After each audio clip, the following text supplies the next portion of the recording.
Today we're drawing a magnolia tree. This one came in as a comment request on another YouTube video, and magnolia trees are in bloom in my neighborhood right now, so I thought it'd be fun to try one. Now it might look complicated, but I'm going to break it all down and it will be super simple. Being patient is the big key here.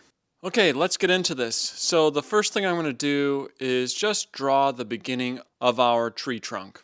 I want our magnolia tree to be kind of sprawling with multiple limbs coming up. I took inspiration here from the couple of trees I saw in my neighborhood. Now I'm just drawing off the top of my head here, so make your trunk however you would like to. I'm going to fill out the rest of my paper here with the flowering tree canopy. I really want to showcase the flowers on the tree here. So in the wild, these are going to overlap a lot more and be slightly smaller. But if I draw them as such, the flowers would become a bit muddied and harder to tell what they are since we're working with pencil and in grayscale.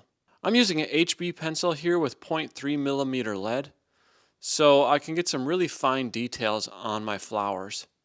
And as you go along, try and give them all a slightly different look so they don't become too monotonous.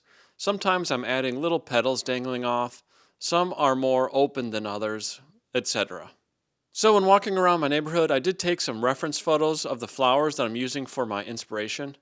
I'm really just focusing on drawing the individual petals here and then rounding them as they wrap around the flowers.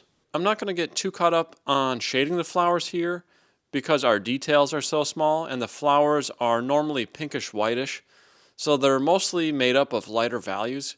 I'm just adding a little bit of shadows at the bottom where all the petals come together, and here and there I'm adding little veins on the petals. So we're just going to continue in that fashion, drawing in a bunch of flowers to fill in our canopy. At the bottom, my flowers are slightly larger, and as I work my way up to the top of the tree, I'm drawing them a little smaller to give that impression of distance and being further away. And then as we come back down the right side of our tree, they'll get a little bit larger again. Of course, I'm working left to right on my paper here just to reduce some smudging since I'm right-handed. Okay, before we get to the branches, really quickly here, if you're enjoying the tutorial, please support my channel by subscribing. You can also support me on Patreon as well as shopping the tools I use in the Blix affiliate link, which I do make a small commission from. All of that info is down in the description, and I truly appreciate the support, which helps me run my channel. Okay, back to it on these branches. So what you're doing here is basically connecting the dots, except it's connecting the flowers. The flowers on a magnolia tree only develop at the end of the new growth on the branches. So make sure there's a branch connecting to each flower. And of course your branches are just going to get skinnier as you move outward on the canopy. So I'm just sketching them in here at first before I go back in and give them more detail. But you can see in drawing the tree here, this is all very simple when you break it down into incremental steps. You just have to be patient and take the time to do so. Okay, now let's give our trunk and branches some detail using contour lines.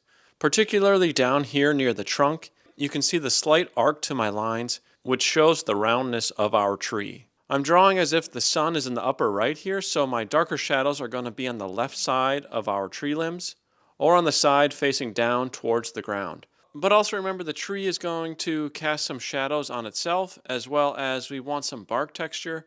So I'm adding some shadow and texture on both sides of the trunk, and a little bit randomly in the middle as well. Your contour lines should change as well to show how the direction of your tree limbs change. You can see at points where the tree bends here, I'm adding some extra bark texture, kind of like a knot, and then my contour lines are arcing the other way to show that bend. Similarly, where new branches break off, your contour lines may change. And I also like to add a little more shadow in these areas, since there are more objects coming together that would create shadows. Once you get the hang of this, it's just repeating that process throughout your entire tree. This is where a lot of that patience comes in handy, especially on the skinnier branches. But just do your best, and as they get skinnier, focus on just kind of having a shadow and highlight side to each one. On the really tiny branches leading out to your flowers, I mostly am just making tiny curved dashes so I can still give a hint of that round shape. And of course, if you make a mistake, maybe a branch is a little too thick, don't be afraid to use your eraser.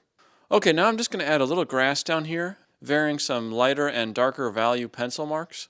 The area where the grass gets into the little cracks and divots from our roots, I'm making a little darker to show all of those elements sort of laying on top of each other. And now I'm going to add in some leaves throughout.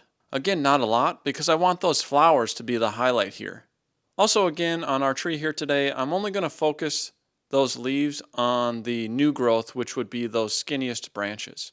The flowers on a magnolia tree usually come in and bloom first, and then the leaves come in after that. So it's not uncommon to see them without a lot of leaves during their flowering phase. Similarly on the leaves, again, I'm not adding much detail at this scale. You can also see I'm alternating the leaves to each side of the branch. And occasionally there's a branch that's too small, so I'm just skipping over it and not putting any leaves on it. Again, I want the focus to be on the flowers. And so with the leaves all drawn in here, there you have it, a sprawling magnolia tree. Drop a comment and let me know how yours turned out, and we'll see you next time.